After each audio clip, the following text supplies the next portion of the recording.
Shalom, damai di hati. Selamat pagi Bapak Ibu, saudara-saudari yang dikasihi dan diberkati Tuhan. Sebelum kita beraktivitas di sepanjang hari ini, mari kita membaca dan merenungkan firman bersama. Namun sebelum kita membaca dan merenungkan firman, mari kita satu dalam doa, kita berdoa.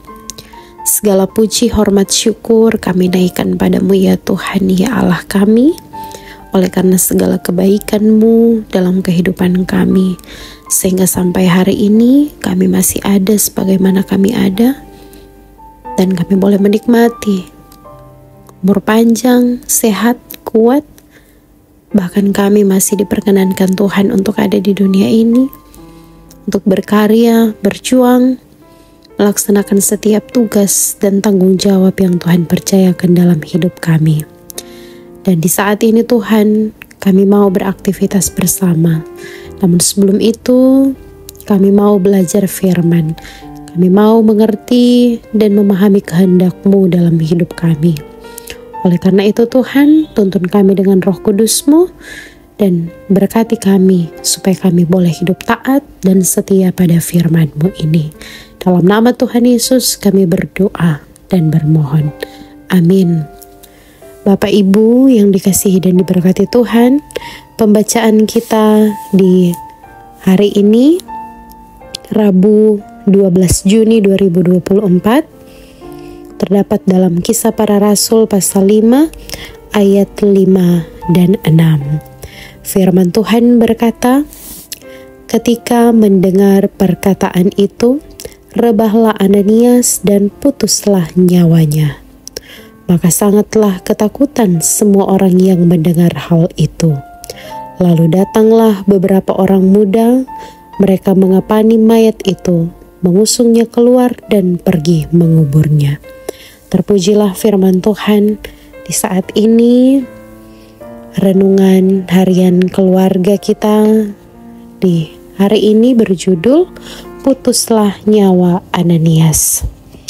Keluarga Kristen yang dikasihi dan diberkati Tuhan, kematian Ananias mengingatkan kita bahwa kuasa dosa adalah maut. Mungkin sulit bagi kita untuk menghubungkan langsung antara dosa yang dilakukan dengan konsekuensi fisik seperti kematian. Akan tetapi kisah ini mau memberikan pemahaman bahwa Tuhan Allah melihat dosa dengan serius. Ananias mati menggambarkan hubungan antara belas kasihan Tuhan Allah dan keadilannya. Meskipun Tuhan Allah adalah kasih, namun belas kasihannya tidak menghapus keadilannya. Tuhan Allah tetap adil dan menghendaki kekudusan, sehingga harus ada konsekuensi. Konsekuensi dosa adalah bagian dari sifat keadilannya. Kematian Ananias mau menekankan betapa pentingnya kebenaran dan integritas dalam hidup beriman. Tuhan Allah menginginkan umat-Nya untuk hidup dengan jujur dan tulus, sehingga tidak hanya dalam hubungan dengannya, tetapi juga dalam hubungan dengan sesama. Keluarga Kristen yang dikasihi dan diberkati Tuhan, peristiwa kematian Ananias mengingatkan kita bahwa kebohongan dapat membawa konsekuensi serius. Hal ini menjadi peringatan bahwa Tuhan Allah tidak memandang ringan tindakan-tindakan yang bertentangan dengan karakternya. Kematian Ananias menggambarkan pertanggungjawaban pribadi di hadapannya. Ananias menghadapi keadilannya. Kita perlu memahami bahwa Tuhan Allah tidak hanya penuh kasih, tetapi juga adil dan murka atas dosa, bahwa keadilannya akan ditegakkan. Keluarga Kristen yang dikasihi dan diberkati Tuhan, sebagai keluarga Kristen, kita mesti menjadi basis pembentukan integritas dan kebenaran. Orang tua sebagai pemimpin keluarga menjadi contoh kejujuran dan mengajarkan anak-anaknya untuk hidup dalam kebenaran. Keluarga Kristen perlu menyadari dalam dan luasnya konsekuensi kebohongan. Menyembunyikan kebenaran atau berbohong dapat merusak hubungan dalam keluarga. Komunikasi terbuka dan kejujuran harus ditekankan dalam kehidupan sehari-hari. Orang tua tentu memiliki tanggung jawab memberikan pendidikan moral dan etika kepada anak-anak.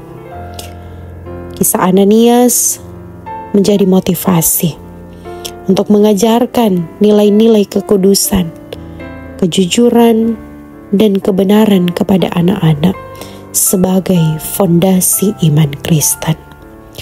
Orang tua perlu menjadi teladan yang baik sebagai pengikut Kristus. Sehingga marilah kita sebagai keluarga Kristen hidup dengan memiliki rasa takut akan Tuhan Allah. Bukan takut dalam arti ketakutan yang mencekam, melainkan menghargai, menghormati, dan taat kepadanya, yang mendorong kita untuk hidup sesuai dengan ajarannya. Sebab oleh kasih karunia-Nya, dosa kita telah ditebus dan hidup kita dibenarkan. Janganlah lagi menghambakan diri pada dosa, tetapi hiduplah dalam kasih karunia-Nya yang menyelamatkan dan membahagiakan. Tuhan Yesus Kristus menolong dan memberkati kita semua. Amin. Mari berdoa. Bapa di dalam surga, kami telah membaca dan merenungkan firman. Bimbinglah kami semua Tuhan, agar hidup dalam kebenaran dan berintegritas. Berilah kami keberanian untuk mengakui kesalahan dan melangkah menuju pertobatan yang sejati. Kami tahu bahwa Engkau adalah Tuhan Allah yang penuh kasih dan selalu menjawab doa kami menurut kehendak-Mu. Inilah kami yang berdoa di dalam nama Tuhan Yesus Kristus. Haleluya. Amin.